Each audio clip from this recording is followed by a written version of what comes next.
Disclaimer: this video is for educational and historical purposes only. Ch Red Romain? Red Romain comes about from the breeding Madoff Ballistic, imp to Roxy. Ballistic was a tight bolio-bred male, imported from Poetic Justice Kennels in the USA. Roxy was a very hard-biting Frisco bitch, off an import son from Garner Ch El Negro Rom to a daughter of Ch Cassidy, also a tight Chinaman Frisco dog. Ballistic has proven to be a prolific producer in just a few breedings done with him. Red Romain started at a young age, and showed great composure, bite and ability, and has earned his grand champion status by the age of 3.5 years in just 17 months, ending the careers of all his opponents. He is considered to be a true ace by many seasoned dogmen. The one with an unbreakable deference finisher of note, a once-in-a-lifetime marvel, and one of the greatest grand champions produced and campaigned in RSA. We did it the hard way by traveling far, and wide into only the best and bravest competition around. Following is an illusory report of his sensational career as a combat dog. 1. RR vs. Yellowman's Pedro Novices. Pedro was a notorious brindle dog off yellow buck blood, feared by many for his devastating mouth, and was tipped as becoming the next grand champion in quick time, especially in the hands of an adept veteran in the game. It was said that Pedro destroyed all his schooling opponents in the chest, and ending the careers of some before they could even go to the square. The night came when he would meet RR at a neutral venue where both dogs came in on 19.2 kilograms. Upon release, the dogs meet in the middle with RR immediately going for the head, and Pedro pushing for his favorite spot in the chest and throat area. They look in top shape, and seems to be evenly matched in the power department. Pedro then got in the throat for a few seconds initially, and it was like RR saying to him, "You're not gonna get in there again." And so the contest went on with RR on solid, unbreakable defense on the head and ear, riding out the determined Pedro, and waiting for his opportunity to counter for his favorite spot. RR now floats like a butterfly on a clear day that is always just beyond the grasp of his pushing opponent, while all the time testing the speed and ability of the advancing Pedro. There is a quiet astonishment and appreciation from the fanciers in attendance as Red Romain effortlessly glides upon the floor. After about 10 minutes, it looks like RR has figured out Pedro, and slowly comes down from the deep ear hole to the side of Pedro's jaw. He now sits deep in that jaw while contemplating his next move. It's a very awkward and uncomfortable hold for Pedro, and he can just wait for a gap to move out.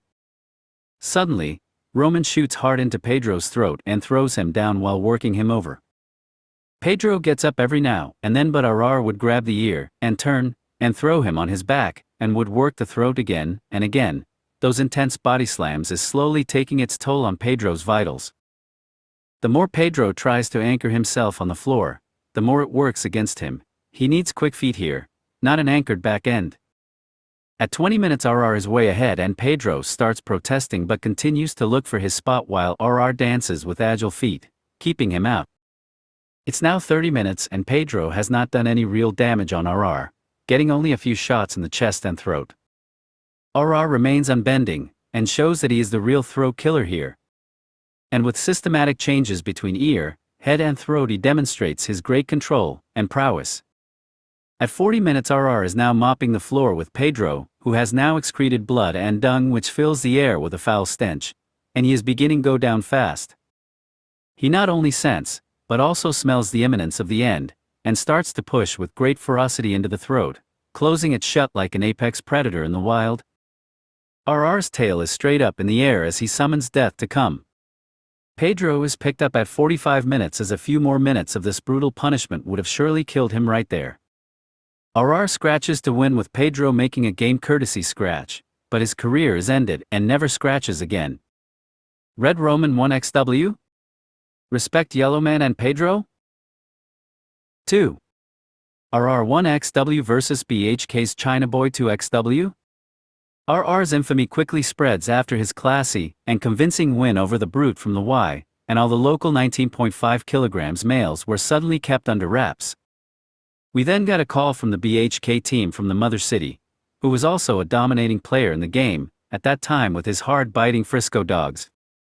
Terms were set and we had to travel a long way to meet the 2XW China Boy, who had the betting odds over RR. China was another typical forward monster, and it was said that nothing would stand in his way to become a champion just like his famous sire Ch Baki. Well, the time came for the face-off down under where the sun was scorching hot and the heat totally unbearable. But RR took the harsh traveling well and looked fresh for the business upon arrival. We were received with great hospitality from the BHK team and other dogmen from the area who came over to hang out and talk dogs till the early hours of the morning. There's such complexities yet simplicity about these great warriors that will have you talking for hours with your dog brothers even though you've just met them.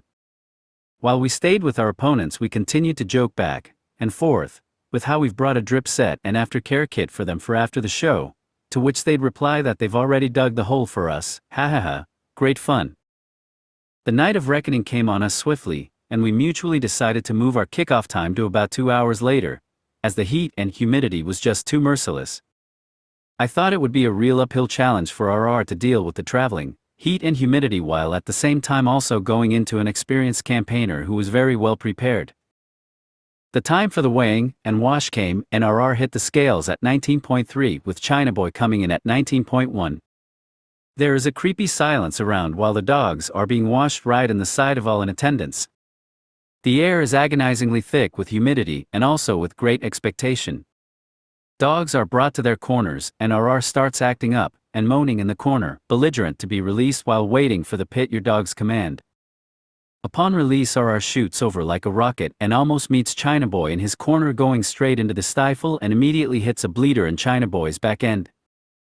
As he starts working over that good firm hold, China Boy goes for his muzzle to try and pry open the clutches of hell. China Boy finally gets him off and tries to sit on RR's muzzle, which makes the BHK crew very excited and animated, but RR's mouth is too fast and quickly disables that attack from China Boy.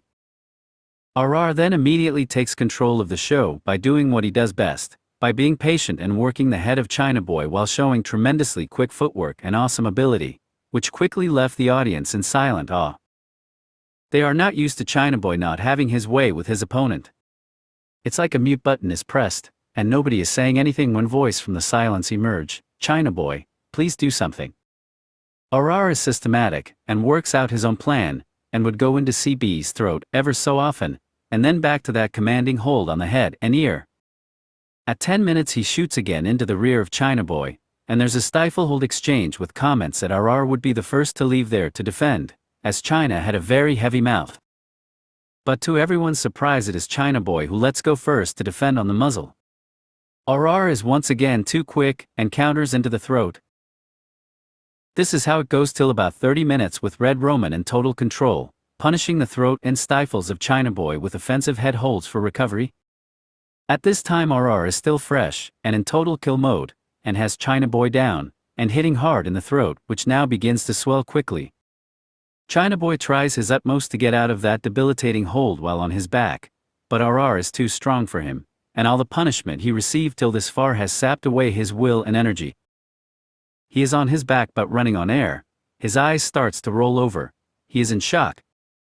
CB's crew are in disbelief, and forgets to throw in the towel and pick up, and at 33 minutes China Boy's body is totally lifeless under a riotous Red Romain, his air supply has been switched off, and his power supply shut down by the raging Red Romain. RR still does not relent and goes even harder with tail up, and ripping out small pieces of the carpet with his toenails as he digs in violently. China Boy's handler and the ref says to their corner he is dead. The corner replies, he is dead, but everyone is in such disbelief that no one gives an indication to break it up, and we had to ask the ref for the break up. I break it up and take RR to his corner, who screams blue murder as he wants to go back for more, but alas, it's over now. RR gets a formality to scratch to win into the lifeless body of China Boy, and shows a killer instinct by rocketing over and immediately working the throat again. Red Romain is now a X2W in another spectacular display of class and rampant fury. 3. RR2XW vs C Denson's Wudang 2XW? For RR's third we had to go into another 2XW who was at this time being campaigned by a real expert and veteran in the game, who was also renowned for stopping good dogs. Sedenson was conditioning a 2XW called Wudang, a real classy head dog who was going to try and stop Red Romain. Once again the betting odds were against us to win, especially because we had to travel again to the tropical KZN area to meet our opponents. This time things did not go too well for us from start to end while we were on the road. Upon our morning departure we loaded up everything in the car, including RR, who was fastened in the back of the vehicle. We would pick up his crate from a friend who was only a few kms from us on our way out. We were still in the garage doing our checklists and going over our travel logistics when Red Romain somehow made his way to our food box and got hold of our uncooked morning breakfast. We were so shocked when we got to the car to discover that half of our food was gone, with RR licking his lips and all the evidence right under his nose. We knew then that we were in for a roller coaster of a ride, since we had no time to wait for the food to digest and had to leave at that very moment. We were hardly on the road when the trouble started. RR started to vomit up our breakfast little by little, but we were determined to keep going so we'd have enough rest for the show the following night. To make matters worse, we encountered deferring road works when we got close to our destination, and our traveling time was almost doubled. When we finally arrived at our host, the first thing was to weigh and feed RR. We were devastated to see RR hitting the scales at 18.2 kilograms, 1.3 kilograms below the contract weight, and heavily dehydrated with less than a full day to go before kickoff. All the odds were now certainly against us, and we had a choice to just pay forfeit and come back and try another day. It was after all a championship match and a tough competition. We did what we could to fix RR, and would only decide the next day if we'd continue or not. Time for the weigh-in came, and RR was spot on at 19.5 kilograms, and Wudang came in at 19.3 kilograms. RR still looked a lot smaller than his opponent, who looked fresher and more rested than him. Upon release, RR goes for the stifle but gets pulled off quickly by Wudang, and then switches to his distinct and familiar head holds. RR knows what he wants to do but looks weaker than Wudang, who is now also bringing his head and muzzle game to RR. Holds are swapped out in the first 10 minutes, with the clever Wudang having a small edge over Romain. Romain must play the waiting game and draw from his great wrestling ability to figure out his crafty opponent. Wudang then gets an advantage over RR, and hits a bleeder in his muzzle, and over the next 3 minutes starts working over that muzzle real good. RR struggles to get out as Wudang seems to be getting more confident and settled. Romain must now contend with a bleeding muzzle, and a very good hold from his advancing adversary. He waits it out while also taking some punishment, and at 14 minutes RR gets out of that muzzle hold, totally pissed off, and starts to bring the big show to Wudang, and at 20 minutes things are even again. RR now looks like his blood is freshly oxygenated, and for the next 10 minutes it is all out war as Romain frequently turns Wudang, and slamming his body on the floor, then hitting his throat so hard that it starts to swell. Romain switches between stifle and throat holds when he has Wudang on his back, making it very uncomfortable for him. Wudang loses his composure and is now more on his back, helplessly trying to fight off the indignation of RR, and when he does come to his feet, he looks for a way out. At one moment Wudang had his front feet on the pit wall trying to escape, but RR was not yet finished with him yet and pulled him back to the action. The writing is now on the wall. RR is gaining more and more ground as he looks for the kill zone, with Wudang just going down with no answers. At 34 minutes it's prime time. Close the doors and roll down the shutters, cause we're not going anywhere. We're staying right here. The end is near. RR is folding up and killing a down Wudang, who doesn't look so big anymore, in the corner, where there's no way out. A short while later Seaton Sun concedes and pick up just in the nick of time, making RR champion Red Romain in just 36 minutes. The Red Romain proved here that he was truly the real deal by recuperating in such a short time, and still coming to win in short order. There's handshakes and good sportsmanship all round. Red Romain is now not just a 3XW, but also a recognized champion, beating other winners and champion contenders. All these other 3X winners who did not beat a winner falls short of the elusive title of champion. Go beat the winner for the title. 4. CHRR vs Cannon Boys Branson. Immediately after Red Romain won his championship title, we had his weight open again on 19.5 kilograms, and although there were other winners on that weight around, no one dared going into the red zone. The talkers just kept on talking, the spot pickers kept silent, and the cyberdoggers stayed in their virtual fantasy world. Ha ha ha. These phonies are everywhere, sitting with their papered dogs, picking up easy titles and awards, best in show and game in show, with only a 1 or 2 card show. They will avoid at all costs the real and honest competition for false publicity and the limelight. There is a code of honor among the serious dogmen, though, that keeps them only looking for stiff competition, and long may this valiant honor of the brave continue. Finally, great stand-up guys from the port answered the call, and were willing to travel to us. The Cannon boys thought they knew exactly what dog to use to counter the quick-thinking style of CHRR. And it just so happened that they had brought an intelligent and nippy dog to the show, who would try to outsmart and outlast RR. D-Day came upon us quickly, and RR was not in good shape. He had a difficult keep after being bred to his half-sister during the keep. On the day he was worryingly dehydrated and hot, ominous signs that would test his mettle. At weigh-in we come in dead on weight but very dry, and Branson hit the scales at 19.2 but looks sharp and unaffected by the travel. He is a lanky dog standing taller than RR on a strong, lean, muscular body. While waiting for our opponents to enter the square, I felt RR's core temperature was way above what it should normally be, and tried to sponge away the heat. Upon release, RR went for the shoulder of Branson, and started working with Bronson going for the head. RR switches between shoulder and head holds while Branson prefers the head and ears, and would often go to the shoulders as well. Branson's ploy is to take it slow, and literally ride RR by climbing on his back. A very strange-looking battle ensues with RR fighting a dog that's content to ride on his back while always twisting away from RR's attack. Roman now carries the full weight of Branson while trying to fight him from the bottom up, and at 15 minutes hits a hot spot, which gives Branson an opportunity to break through RR's defense. RR is on his back with Branson now in the shoulders and chest area, and must endure the flurry Branson throws at him. RR finds it difficult to get of the hot spot, but after a while comes up and starts to swap it out again, and it's now tit for tat. Branson is definitely contending hard and does not easily give away an inch. At 30 minutes it's about even, and I employ some gamesmanship and call a turn on RR as I'm looking to sponge him down. We are denied as there is no turn.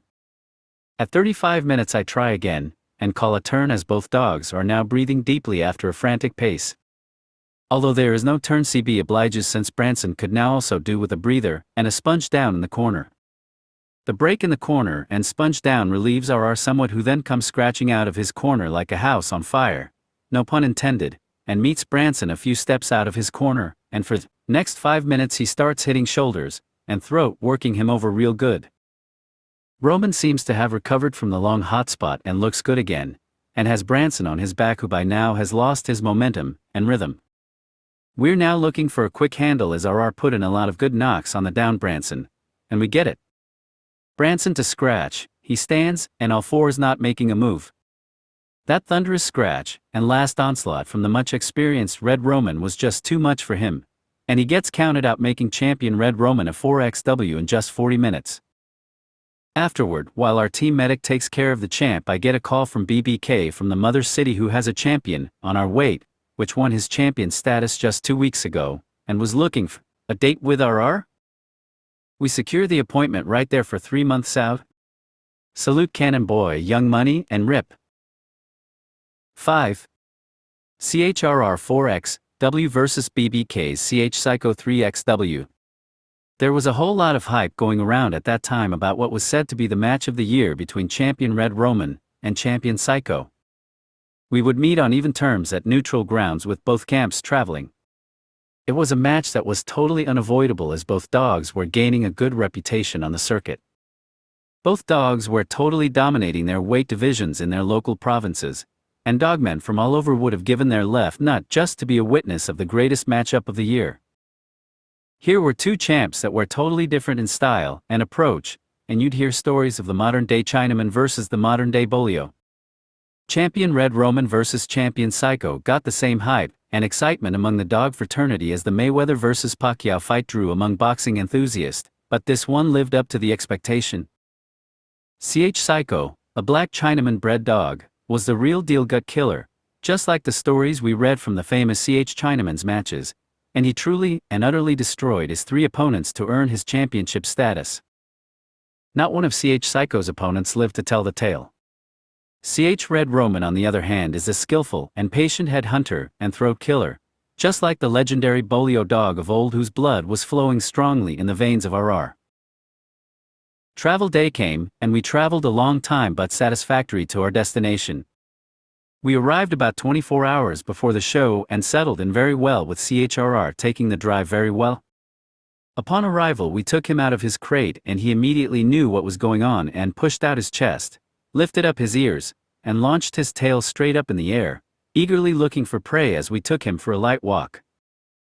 The excitement and expectation was just too electrifying. Everyone in the loop knew and huge bets were placed. Our host stopped at nothing to prepare a luscious table and good lodging for us to make us feel comfortable and happy.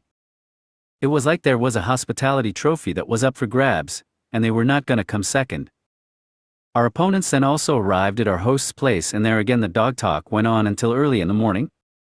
D-Day came quickly, and while we waited for the minutes to count down, the ref and his timekeeper came to sit with us for a while. They were the opponents of BBK and Psycho's championship match a few months earlier. They've seen and experienced firsthand what CH Psycho can do. Here they were telling us how brutally Psycho took their good dog apart, and that we can be certain that it will be over once Psycho just gets into the gut once. Needless to say, they managed convincingly in handing us the extra fear factor. Darkness now slowly descended, and we knew that the time had now come for which we have worked so hard over the last couple of years. It's an hour before kickoff, and we do an unofficial weigh-in. Both dogs hit the scales at 19.6 kilograms. The agreed weight is 19.5 kilograms, but both dogs are empty, and we decided to get the show on the road. Dogs are washed and brought to the square. Face your dogs, release is the call, and the champions meet hard in the middle with Psycho going for the front leg and paw, and then bites right through RR's left paw leaving a bleeder, but RR quickly takes him off and rides him. Ch Red Romain is in the best shape of his life, and shows great composure and total control over Psycho, with superb wrestling ability and natural air. Psycho pushes fast and hard attempting to get to the back end of RR who performs like a Spanish matador keeping out the raging bull. At 5 minutes my team call out their bets on RR with no takers and it stayed like this throughout. Meanwhile Psycho changes his plan to rather chase the throat and chest of RR as it is closer to his mouth, with RR on his head. RR is in control on the head for the next 10 minutes with Psycho also getting a few loose holds in the chest. Then suddenly RR holds the pushing Psycho dead still in the center of the park, and then shoots into his stifle, and hits Psycho hard at the back. Blood starts flowing from Psycho's stifle, and he looks surprised, and a bit shaken by that move. After all, that's his signature move. RR then gets out again, and back on the head, and then grabs the ear looking to turn Psycho, which he succeeds in frequently. As soon as Psycho is on his back, RR goes in to soften up the throat. This is how it goes till 20 minutes when RR hits the stifle of Psycho again. This is where Psycho now tries to trade by also grabbing RR's stifle, but he concedes that small battle, and goes to the back to try and take RR off by biting the head. This time when RR comes off Psycho's stifle the damage there is considerable with Psycho unable to properly stand on that leg. It is the same stifle that got punched earlier. Psycho, however, pushes on, and shows strength and great determination, but Romain never takes bottom, and remains in command. At 30 minutes Psycho has taken a substantial amount of systematic punishment, and I say to myself that he won't go for longer than 10 more minutes. At 40 minutes he is still there and the pace is still frantic, and the game electrifying. Calls are now being made that Psycho could possibly win on gameness, as his destructive arsenal of weaponries failed to launch. At 45 minutes the pace begins to slow down, and at 50 minutes Psycho is down but still in hold as well. RR sees an opportunity to recover before making his final assault. Both dogs are now on the floor, but still in good holds, and just waiting for the other to give away an inch, but none give in. At 55 minutes Romain is the first one up and is determined to finish this show with a bang. RR starts working over the down and exhausted Psycho with punishing stifle and shoulder holds. He then goes for his favorite spot in the throat, and when he sees that Psycho is now unable to mount a comeback he musters up all his reserves, and goes for kill. I push him to finish it here, his tail is up, the wind is in his sails, he advances with great brutality, and begins to kill the unresistant Psycho, who is now totally incapacitated, and not moving. my team and I call out Pitkill, Pitkill, Pitkill. When Psycho's handler decide to pick him up and concedes just in the nick of time. He is taken to the corner and sponged down, and shaken up to bring him back from death's door to see if he will scratch. He just barely manages to stand but is counted out on all fours. RR scratches a hard courtesy at 1 hour 3 minutes to make him the prepotent Grand Champion Red Romain. Great sportsmanship by BBK and crew with handshakes and felicitations all round. Psycho never scratches again and becomes only an ally in the Red Warrior's quest to be the best of the best. RR convincingly beat a legitimate champ to earn the status of Grand Champion? Very few Grand Champions beat a champ on their way for that elusive title. The Beast of the East did it hard and loud. Big ups to River Kennels for breeding this fine specimen, and my proficient crew, Spartan, Bugsy Boy, Mr. Highway, and Destroyer for sound advice, camaraderie, and bravery. A special thanks to our generous hosts and highly competitive opponents who upholds the honor of this great breed. Thank you Romain, Sunji, Ch Red Romain, for the absolutely priceless memories. A short walk on the leash turned into endless hours of teamwork and success. Dogs like you only comes around once in 10 years, and I was just fortunate to be graced by your magnificence. Live long as my pet and companion on this life's journey. Jumanji Lord of the Jungle. Jumanji Ch Red Romain? Respect is for those who earned it, not for those who demand it. NB. Ch Red Romain has also earned the Dog of the Year 2015 honor from the active and respected fraternity. He is now retired and at stud, living the good life, and waiting to overtake the great TTK Scar Rom as the greatest combat dog and producer of